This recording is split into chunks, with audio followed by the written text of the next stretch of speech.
Let's do a f***ing intro. That would be amazing. Are you ready?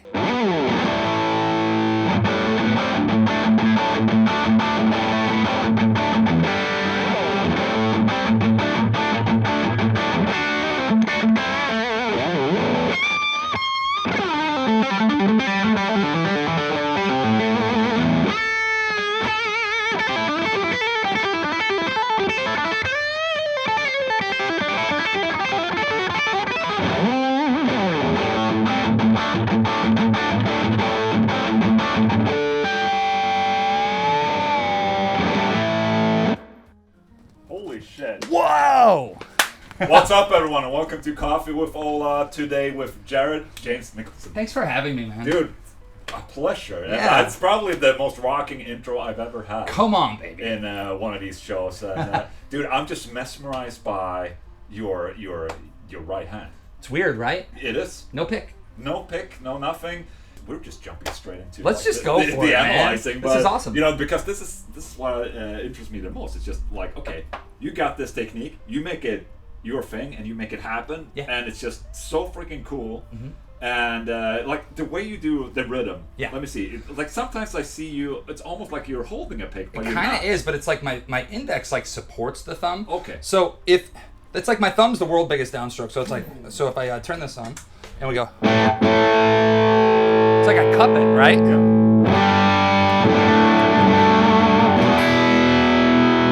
And what happens, I'll just play for you and we can kind of talk about it. So like, if I play like something like on a heavier level.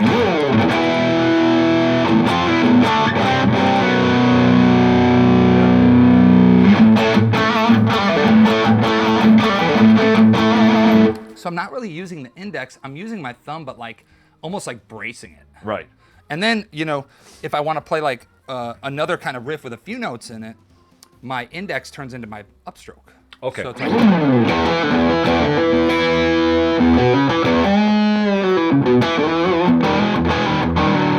everything on my index, my middle, and my ring pulls up. Mm-hmm. So it's like I can kind of do this weird. Sorry, that's my old guitar. I'm gonna do something. Yeah. I'm gonna get a camera on your. Oh yeah, do it, dude. We're doing this. I'm just gonna, dude. People are gonna see exactly what you're doing. Okay. And be able to analyze. Yeah. So check it out. So yet again, the thumb down, and everything for me, like whether it's heavy, clean, whatever, it's all about the dynamic of how much I'm using, how much pressure. So Right. if I turn that.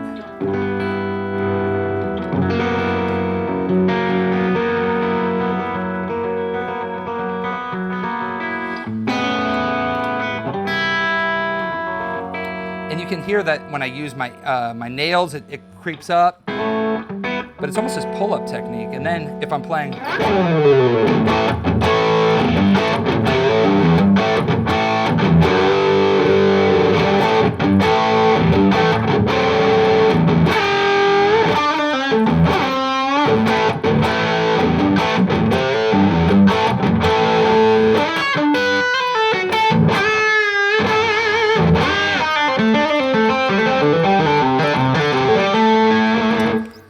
Weird, right? Very cool. And I also noticed how you mute with the thumb. All the time. So if I'm not playing something like, obviously this guitar, it's got the P90, so it's buzzy. Right. Yeah. So if I'm not playing something, I'm muting it either with my palm, the thumb, this hand. So even if I'm playing like a lead thing, right? And I go.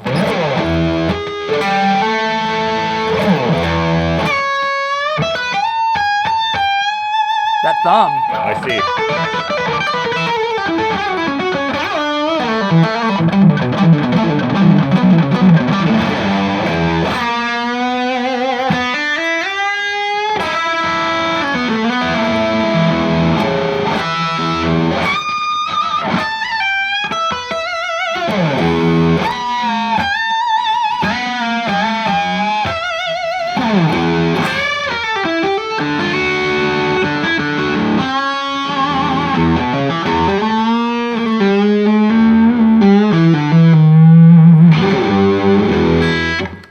Shit. Weird, right? It makes sense for you, man. Yeah, so and like just how you pluck, like I just watched your pointing fingers, like you just hit.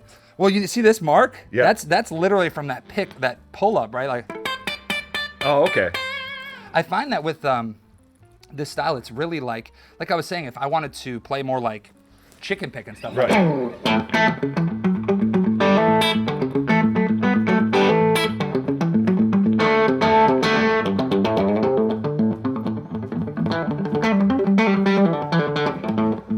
And then if I want to snap up.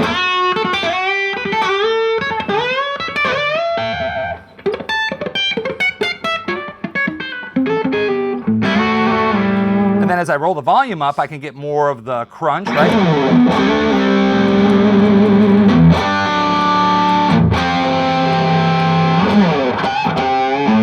I can get almost a pinch harmonica. Yeah, I heard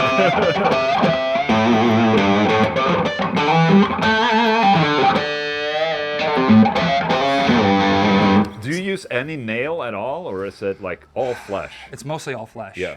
And if a nail, man, one time I was doing a show, and it was like one of the biggest shows I'd ever played at the time. We were like in this big like arena. I was opening, of course, and I used the nail, ripped it right off. Okay. The thumb. So everything is basically the side of my thumb. Yeah. The side of my index, basically the side, and you know, I don't pick that hard. So if you, I don't know if it'll pick it up, but if I'm playing like this, and I go. Yeah.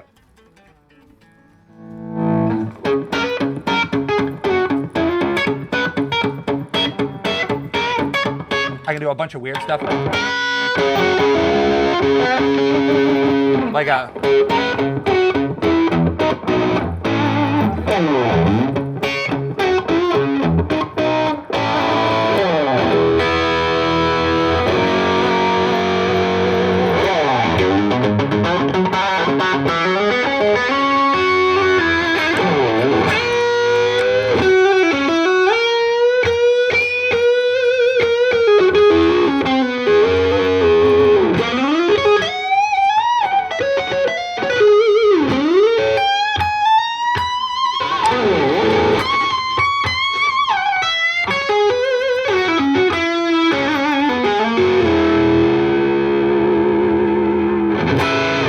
I haven't had my coffee yet, man. Yeah, I know.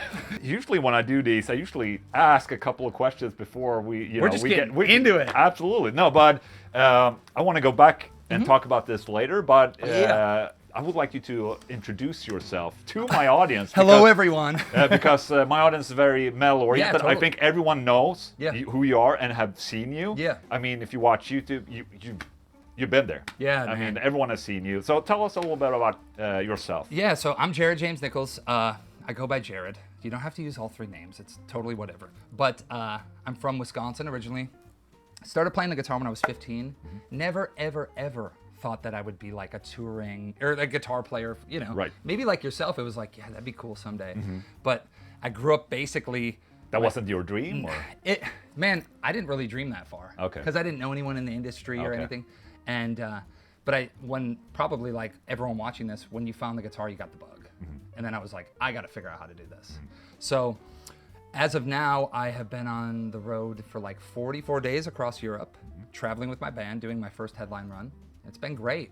Primarily blues rock based, obviously blues based, but I put out a record in January, so we're supporting that. But probably not a lot of people know this on your channel, but man, I'm a huge metal fan, especially the old school stuff. Yeah. First riff ever. Is this on? My first riff.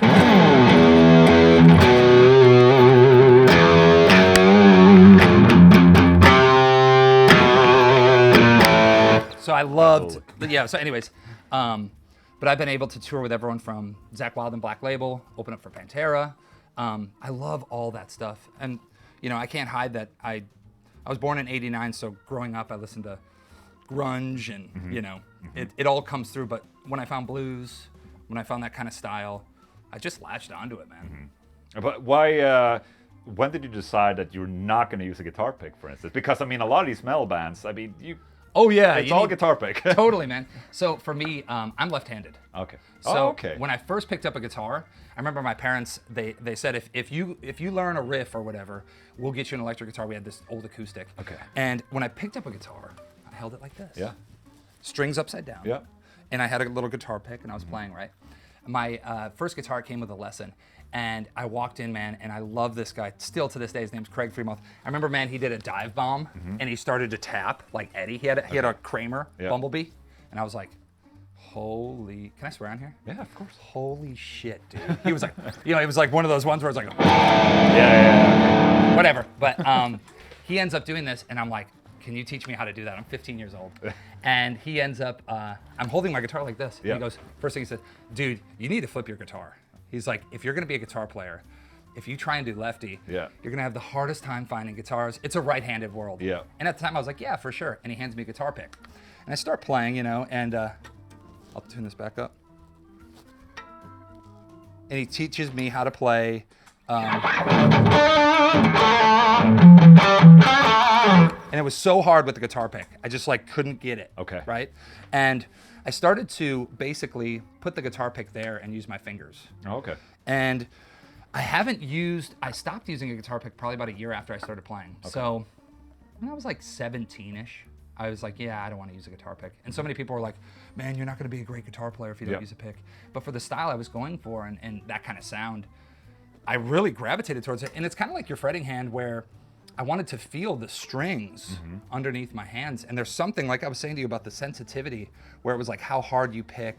And especially like in a blues sense, right? Where if I go like this,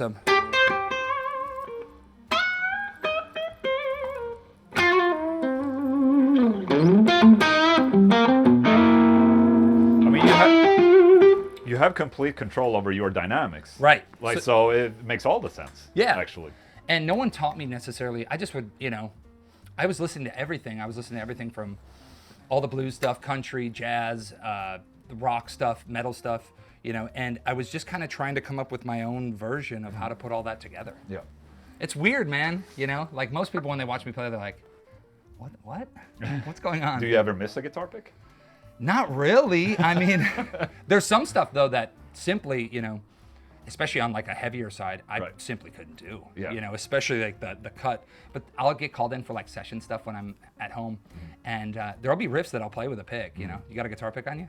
Oh shit. Well, I'm a guitar player, so obviously I don't. Oh, I do have one. You have one? Yeah, I do have one. We're witnessing history. Hold on. All right. So I did see a video of you playing acoustic guitar with a guitar pick. With a guitar pick? Yeah. Yeah, so it happens. It might have been in the Sweetwater studio thing. Yeah, man. So, all right, here we go.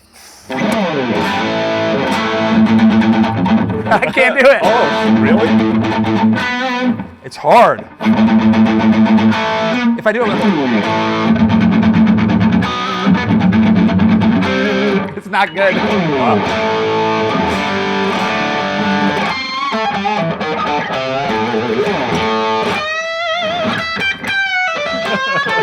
It's weird because it feels like I'm in slow motion. And I see you, like your face, you're struggling. I'm just like, yeah. It's so foreign to me. Yeah. And I'm not one of those players that's like, my style is, this is what I do. And I'm really not precious about it. It's just the way I like to play. So that's cool. So cool. And I read somewhere that you're a Gibson Ambassador. Yeah, man. What is that? They call me the ambassador. No, I'm just kidding. That's a title. It's a good title, and it's only 4 people. I think. When I came to Sweden, they said, "Hello, Mr. Ambassador." No, I'm just kidding. So I've been playing Gibson guitars forever, and actually, I was born in the same town as Les Paul. And Jeff Loomis, by the way. Yeah, Jeff Loomis too. Yes, who's awesome. Big influence for me. Killer. Yes. What a sweetheart. Oh, one of the nicest humans. Yeah. So we end up. I'm playing Les Pauls, whatever, and I started working with Gibson maybe in like 2011. On the simple, it was like, hey, we're doing this art exhibit. Do you want to go and play? I was living in California at the time, and I'm like, yeah, sure. So I'm on the news in the morning, like playing a Les Paul, and I started doing these little events for him and stuff. Okay. And it all started to kind of spiral together in 2015. I had a Les Paul, and I was really digging in. It was a Les Paul custom. I ripped the neck pickup out. Okay. I took out the volume and tone for the neck and the switch, so it was a single pickup.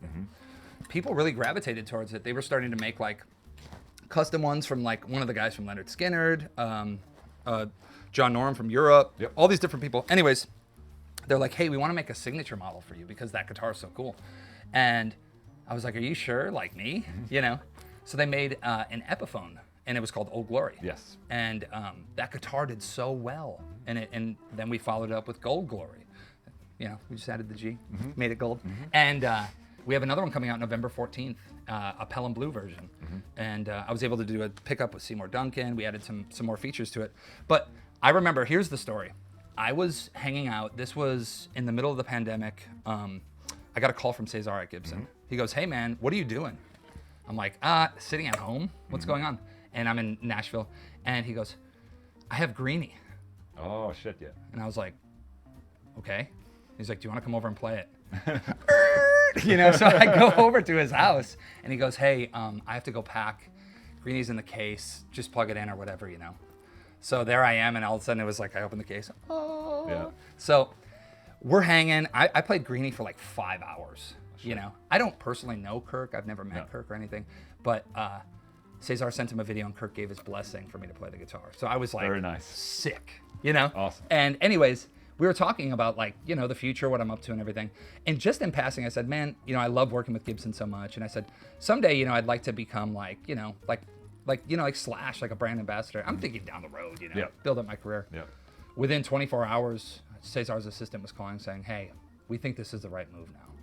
So it's just kind of cool. I guess all that it really means is, you know, now my association with the company and making the guitars and stuff, it's like, I've always played this. I love it. Regardless of the title or not, I'm like a Gibson guy. So the reality is it's just kind of cool. And I feel honored that they even thought of me like that. Absolutely. Because sometimes, man, I feel like I'm just a hack, a fingerstyle hack. But it's really cool. It's like Slash, Yep. Dave Mustaine, Lizzie Hale, Jerry Cantrell, and me. Yes. It's weird, but it's cool. Very cool. Yeah, That's some good company. Absolutely, right man. there. So this guitar that you brought today, Mm-hmm. Obviously, like you said, your Epiphone had a single bridge pickup. You're not using neck pickup that much, or?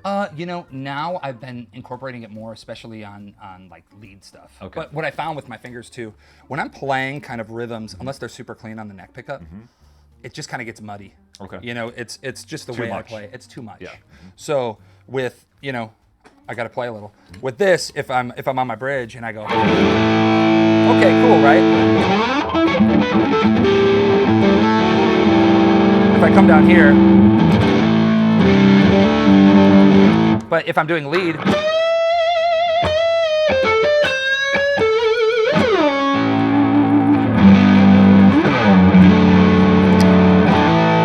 so I'm using it more now for just the single note stuff, which I love, and especially when you're at proper rock volume, it just rips, you know. But this guitar, this is a really old guitar. This guitar was given to me by a fan. Do you want to hear the story? Yes. Okay. So this is one of the first Les Pauls ever. Like one of the first 25. Guy hits me up on Instagram. TJ Duckweiler, name drop. He goes, "Hey man," he's a metal guitar player. Okay. Yeah. And he goes, "Hey man, there was a tornado in my hometown in 2011. This landed in my yard." And it had a picture, but it said picture tap to view. And I'm like, this is gonna be some joke, you know? Yeah. And I tap the picture, I'm like, and lo and behold, it was this guitar. Wait, it just ended up in his yard? Yes. He didn't even have the guitar? Like it? No, it was in a tornado. So there was a tornado. This guitar flew in a tornado. To and this guy's landed place. in his yard. He went outside to look at the damage. And if you look it up, it was Washington, Illinois was the tornado. Okay. It was like, you ever see that movie Twister? Yeah. It's like that. Okay. Crazy shit. So, like, homes were demolished, people died, and this guitar landed in his yard. So he goes and picks it up. It takes them like 2 years, because he did guitar lessons at the local music store. It took him like 2 years to find the owner of this guitar. Okay. Because they were like, "Hey, we got to figure out whose this is." Yep. They found the original owner's daughter, and she had claimed it on her insurance, and she looked at him, she said, "Just hang it on your wall," because it had no neck. Right. And when he sent me the picture, it was this guitar full of mud, glass, debris. If you look at the back, Oh shit, yeah. you can see like on the sides, it's all chunked out, missing pieces, whatever. But I knew what it was, you know, just by being like a guitar nerd. You're like, you see this because this pickup is like the earliest ones had that. So anyways, he said, "I'm trying to get it restored. Who should I send it to? Should I send it to Gibson?" And I said, "Well, hey man, I have a lot of friends that could do a really great job, you know, making a neck for it and everything." And then of course it's like, it's online. So I said, and by the way, at the end of my message, I said, if you're ever interested in like selling it, like I would totally get a neck on it and play it. And 2 days later he called. We talked for like a half hour on the phone. I said, "So what are your plans with the guitar?" Yeah. And he kind of pauses. He goes, "Yeah, I'm going to give it to you." And I was like, "What?" And he goes, "I like the idea of you having it and getting a neck on it, and maybe you want to use it in the studio, or if it's a cool guitar, you could play it live sometime." And he's like, "I didn't buy it. I'm not gonna sell it. And at this point, I was like, dude, it's worth a lot of money. I was just about to say, that's a lot of money in your lap right there. Yeah. Oh yeah. So this thing, I remember I asked like Bonamassa, I was like, what's this worth without a neck? And he goes, maybe 15, you know? So the reality was, I said to him, I was like, this is worth money, dude. I'm not trying to be that kind of person. And he goes, I literally don't care. He's like, I want you to have it. So I met up with him, and I tried to like buy him dinner, and we went to like this cheap Mexican joint. It was like $10. And I'm like, I walk away with this guitar. So anyways, I remember I said, does it work? And I plugged it into an amp and hit it with like a screwdriver. I was like, dude, it still works. So I sent it to JW Restoration, a guy in Pennsylvania, a good friend of mine. And it took him about 5 months, but he hand built this neck using all 50s stuff. So it's all like the age period or whatever. Super old Brazilian rosewood. And it's just awesome. I got old tuners on it, everything. And all the parts were like donated. Like Bonamassa gave me some parts and some friends.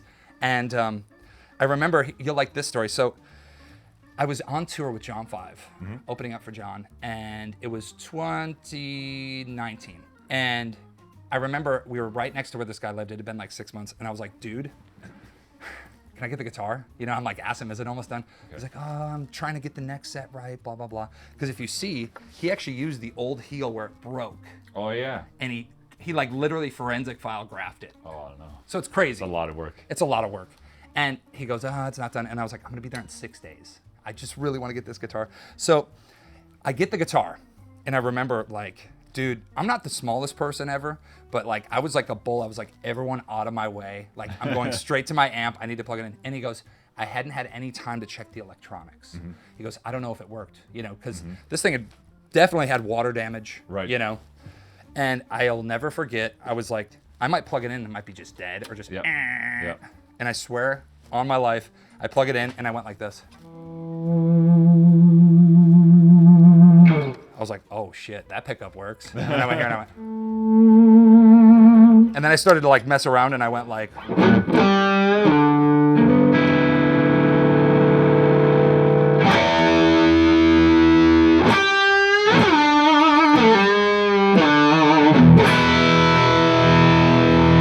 And I went here and I went.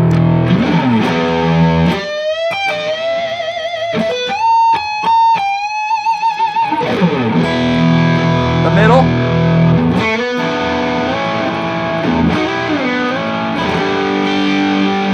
And I even did all this where I turned that off.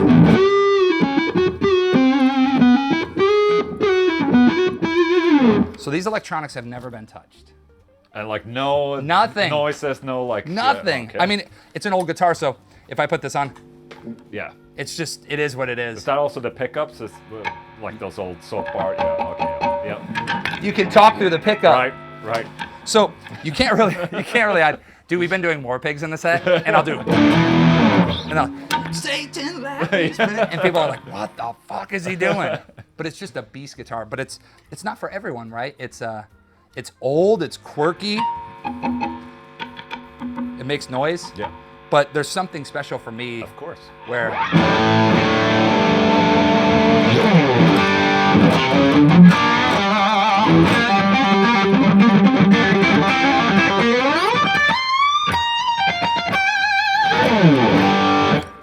It's killer.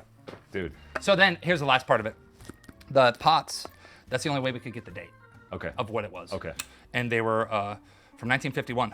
Okay. So the Les Paul didn't come out till 52. The body's thicker, like than a regular Les Paul. So it's got all these weird, quirky things. But what I think the coolest part is I get to play it all around the world.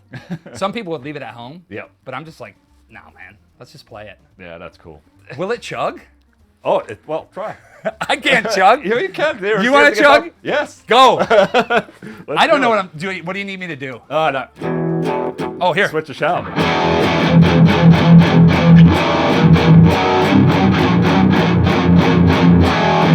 It chugs. It chugs. Absolutely. The old lady chugs, man.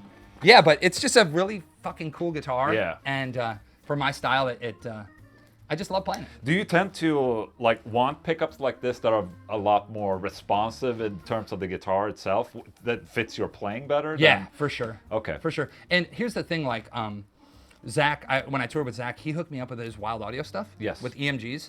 And I'm not gonna bash any like active pickups. I think that there's a place for everything. And sometimes I'll play something like on an active pickup and I'm like, that just feels amazing. Right. But the way these are with these old ass pickups, they're super microphonic. And like I was saying, if we go to clean, how do we make it clean? I think it's on the clean channel now. Is it on the clean? You have the clean, the channel over there to the right. It's in the computer. Remember? Here, like this. Here, if I just go like this, and I turn this up. If you play like a.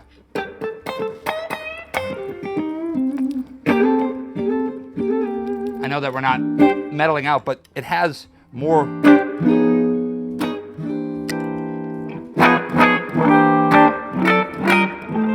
It's like as hard as I hit it, that's how it responds. So if I go.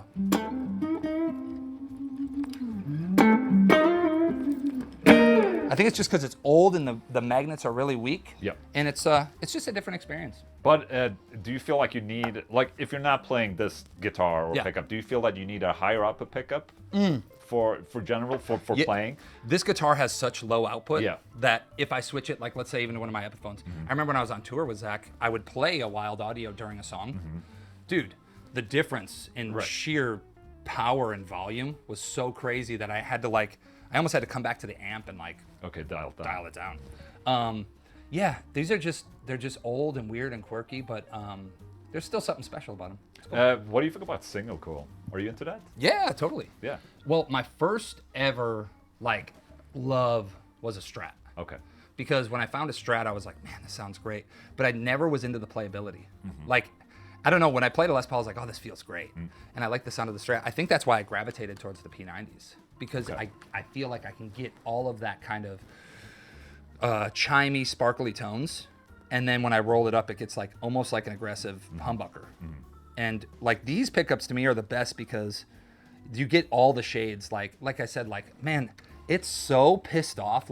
You think of Iommi, right?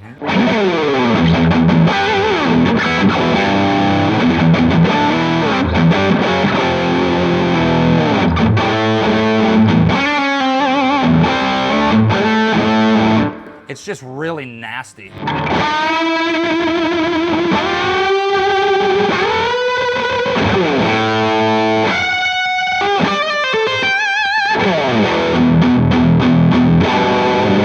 So I just like that about him. And then as you turn him back, you can...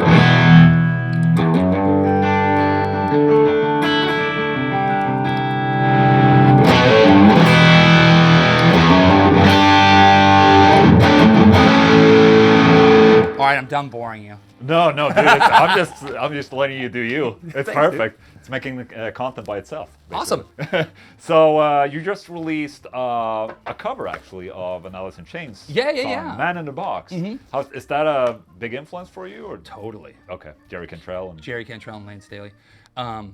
What's funny about that? We release it right, and we were in the studio at Sweetwater actually, and we had extra time, so we recorded a few demos. And then we were just messing around. There was a talk box. Oh, okay. So of course I started. I was the idiot. Of course. And I was like, we should just jam that. So we did. Okay. And I had no thought of that ever being anything. Okay. It got sent to my manager and a friend of mine that is into recording, and he's like, dude, this cover's really good. And I was like, yeah, but it's Man in the Box, whatever. And then some friends of ours like Darren and stuff, they're like, no, this is really good. You should consider putting this out as just a fun cover. So we did. So it's gonna come out, and I don't know. I mean, I probably like yourself, I love that whole movement, the grunge stuff. Because I feel like it's not that far away from metal, it's not that far away from blues. Yeah. There's just anything with that attitude and that power. Yeah. And I think Alice in Chains was, to me, one of the greatest bands ever. Yeah. And Absolutely. is still. The records they make now are insane. Well, can you mention some other grunge bands that you were into? Absolutely. Because I also started with grunge. Oh, you did? Yeah. So of course it was Soundgarden. Okay. The first ever thing I really ever heard though was Temple of the Dog. Okay, if you consider that grunge. Yeah, well, I think it's in the category. It's kind of in the category. But then, I mean, as far as I grew up on kind of that, also the post-grunge, so I was really into Days of the New. Oh, okay. Do you remember that stuff? I didn't listen to that. No. And then of course Silverchair. Yep. That's not really grunge, but I'm thinking... They ventured more into pop, but they were sort of... Totally. There. But even Meat Puppets, and of course, I mean, of course, Nirvana. Everyone loved Nirvana. At least that's what I think. Oh, I listen to Nirvana. Yeah. No shame. Yeah, dude, like that riff for School. You remember that one? Which one? It's like. I remember being like 15, just jamming that. Yeah. But yeah, grunge was big for me. Even I'm trying to think of other stuff. It was mostly, honestly, like Soundgarden, the Alice in Chains stuff, Nirvana. But would you say Pearl Jam is grunge? I don't listen to Pearl Jam, but that's like my wife music. Yeah. Type of. But you're like, that's my wife's music. No, but like I listen to Tad and Mudhoney and great stuff like that. So it's nice. That's also where I kind of started. But then I eventually just steered off into Pantera. And, well, dude, I remember. So you'll like this story. Where I grew up next to this Alpine Valley Music Theater, and I remember being 12 years old and watching Pantera at Ozfest and Ozzy and at Black Label. And Avenged Sevenfold and Shadows Fall and Cradle of Filth and all those bands, and just being like, yes, like that shit was killer. I remember going home, I was in the pit, you know, and I remember going home and I could still hear the guitars just screaming, and I laid down, I was like, yes, this is the best ever. Fuck yeah.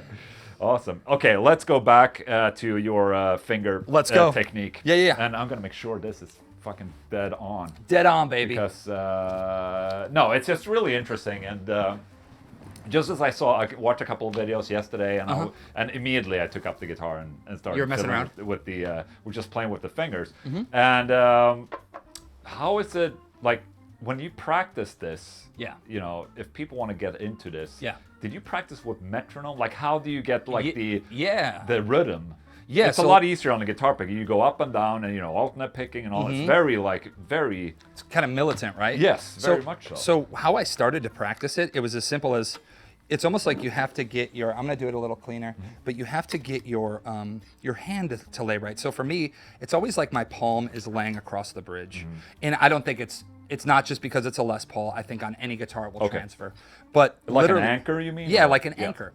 And my thumb is always the first. So it's like the first in line, right? So thumb, index. The first thing I'd say is like alternate picking. Okay. Is that how you would do an alternate pick, like a pick and run if you did? Okay. Exactly. So it's more like I'm just trying to get some sort of foundation down. So it would start like that, right? And then I just work my way down the strings. And you have to be careful, because with your fingers, it's very easy to choke out the notes. Yeah. So when you hear someone play fingers, they go, yeah. You know, it's this That weird. was me yesterday. Yeah. It's like you almost want to use less pressure. Yeah. Okay. And then I almost thought like a drummer, all I'm trying to do is get my fingers to lay, so I would do like, shuffle and then chord out triplets. Okay. Okay. And then I would take that to a chord. So let's just say you took a G. I would use my thumb. My thumb always goes down. Index up. And then I would start to just basically strum up and down. And then I would add that. So it'd be 2. Yep. Right? 3. 4. Now, it might not sound like we're making music right now, but it's just the basis to almost get your fingers to lay right. Yep. Then you can do things like 1, 2, 3. So we can take a chord and go. You can do it backwards, starting with the middle. You can almost do like a. But the one thing you have to be conscious about is every string, there's a different pressure. So you almost have to like train your fingers to not. It's not like a pick where you can use the same pressure on every single string, maybe. So I almost try and focus it like, I think of each string as its own thing. So like single note style, I can sit and I can go with my thumb and go, Same with and then, you can pull up, adding vibrato. That's how you get that snap, right? That clack. But then there's this other thing that you can always mess with, which is almost like chicken picking. So let's say we take a pentatonic scale in G. You could play it down using your weird alternate. I'm not very technical. No, but that's fine. I mean, I think this is just for anyone that's not into it. This is more than enough. So check this out. So then you can do this chicken pick one where it's like click note. Yeah. So where do you mute then? Do you mute with your? I literally mute with my thumb. Okay. My thumb and this hand. Okay. Yeah. And then it's almost like you apply the pressure to the note. Yeah. Yeah. Okay. Yeah. But when you start to do that musically, let's say you took a simple like phrase like, Yeah.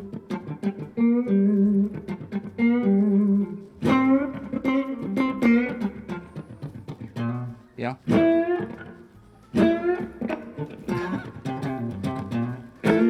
so there's that kind of style. Yeah. There's just a lot of different things. So I would suggest to anyone that wants to mess around with the fingerstyle, it's almost like take your guard down, relax a little bit, and just try and simply play things that you would play with a pick. Don't rush, and start to understand too. One of the coolest things I think about this style is you're not stuck with that pick on one note. So you can use, like, let's say I want to play like,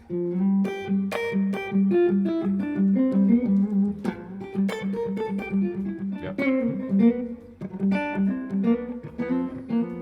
and I can use my thumb for a root. Almost you can go like this.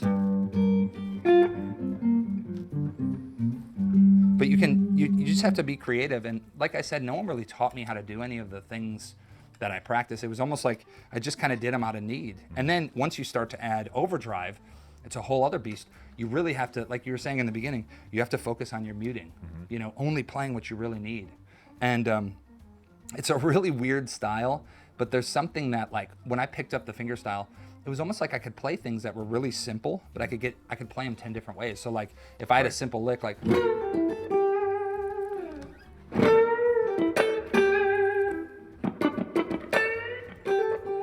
and I start to add like a slide.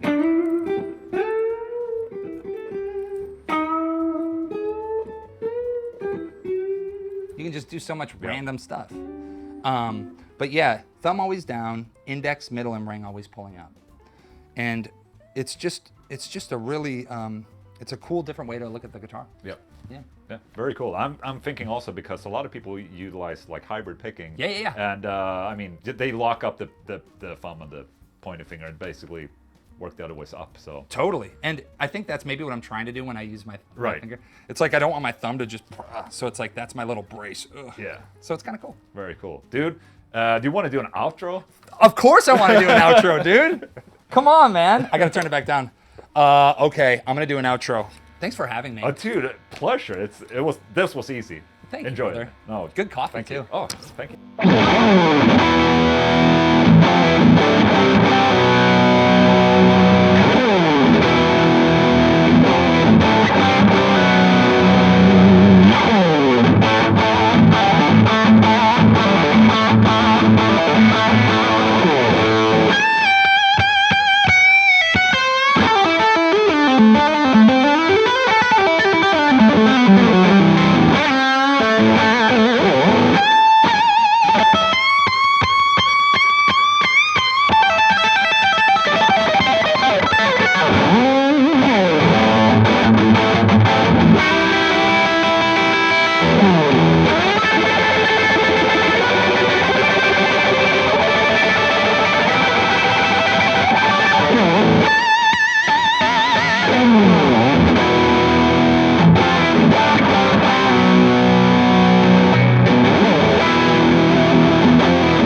Now I'm warmed up. Should we redo it? No, I'm just kidding. Yes.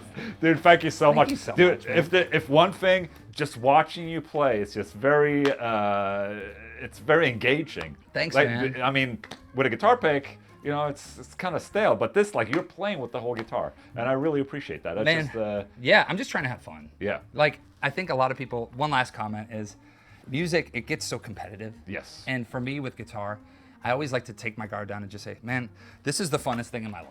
So when I pick it up, make mistakes, whatever, as long as I'm having a good time, Right. I'm in. Yes. Yeah. Awesome. Cheers, dude. Thank you so much.